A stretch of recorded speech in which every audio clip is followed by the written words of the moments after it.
غزہ کا مستقبل داؤ پر لگا ہوا ہے اور پاکستان ایک طرح سے خود کو ایک بہت ہی غیر متوقع سفارت کی کھیل کے مرکز میں پا رہا ہے۔ امریکہ کی قیادت میں ایک نیا منصوبہ بنا ہے، واشنگٹن بورڈ آف پیس، اور حیران کن طور پر پاکستان اس کا بانی رکن ہے۔ آئیے ذرا سمجھتے ہیں کہ اس کا مطلب کیا ہے۔ تو اصل سوال یہ ہے کہ کیا پاکستان اس سفارتی رسے پر اپنا توازن قائم رکھ پائے گا؟ یہ ایک بہت ہی نازک امتحان ہے اصولوں اور عالمی سیاست کی حقیقتوں کے درمیان۔ چلیے اس معاملے کی گہرائی میں اترتے ہیں۔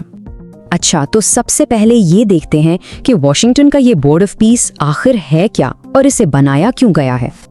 دیکھیں، یہ امریکہ کی قیادت میں ایک ایسی کوشش ہے جس کا مقصد ہے کہ جنگ بندی کے بعد غزہ کے لیے ایک نیا انتظامی ڈھانچہ بنایا جائے۔ آسان لفظوں میں کہیں تو یہ بورڈ فیصلہ کرے گا کہ جنگ کے بعد غزہ کو کون اور کیسے چلائے گا۔ اور یہاں آتی ہے سب سے دلچسپ بات، پاکستان اس میں شروع سے ہی ایک مرکزی کھلاڑی ہے، صرف ایک رکن نہیں بلکہ ایک بانی رکن ہے۔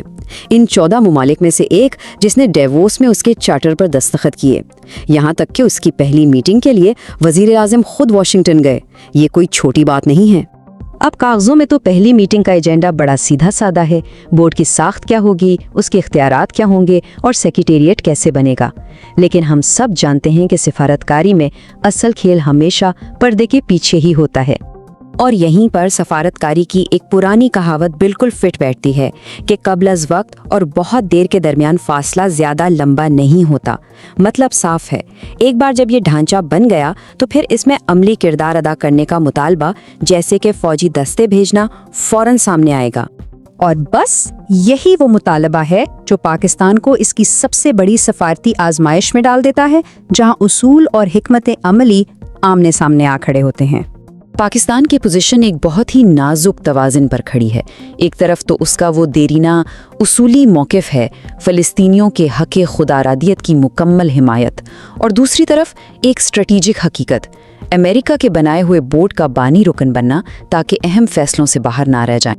تو سب سے بڑا سوال یہ اٹھتا ہے، کیا صرف میز پر موجود ہونا کافی ہے، یا یہ موجودگی ایک جال بن سکتی ہے جہاں پاکستان ہر اس فیصلے کا حصہ دار سمجھا جائے گا جو وہاں ہوتا ہے، چاہے وہ اس کے اصولوں کے خلاف ہی کیوں نہ ہو؟ تو اس جال سے بچنے کے لیے پاکستان اپنی ریڈ لائنز یعنی سرخ لکیریں کیسے قائم کر رہا ہے، آئیے دیکھتے ہیں۔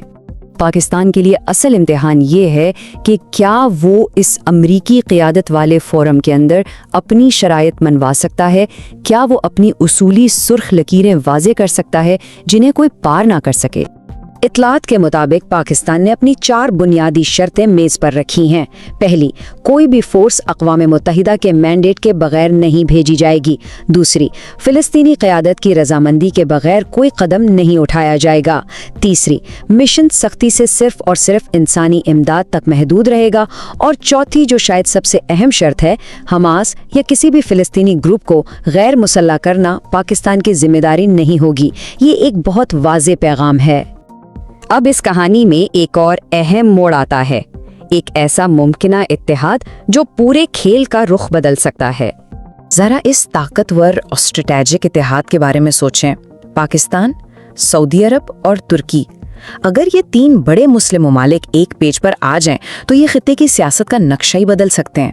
اس ممکنہ نئے ٹرائی کا اتحاد کی اہمیت یہ ہے کہ یہ پاکستان کو سفارتی طور پر اکیلا ہونے سے بچاتا ہے۔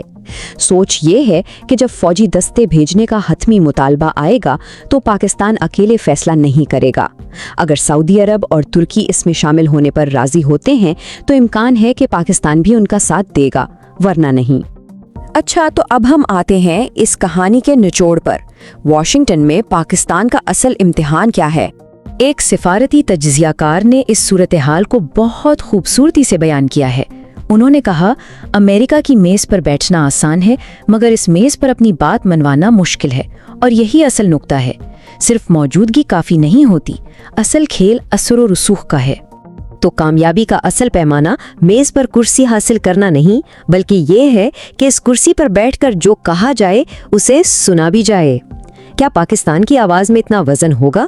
یہی اس کی سفارتکاری کا سب سے بڑا امتحان ہے۔ تو واشنگٹن کی میز پر کرسی حاصل کرنا ایک سفارتی کامیابی ضرور ہے، لیکن اصل سوال وہیں کا وہیں ہے کیا پاکستان اپنی آواز کو مؤثر بنا پائے گا؟ کیا وہ اپنے اصولوں پر قائم رہتے ہوئے اس پیچیدہ کھیل سے نکل پائے گا؟ آنے والا وقت ہی بتائے گا کہ یہ ایک دانشمندانہ قدم تھا یا ایک مہنگا سودا۔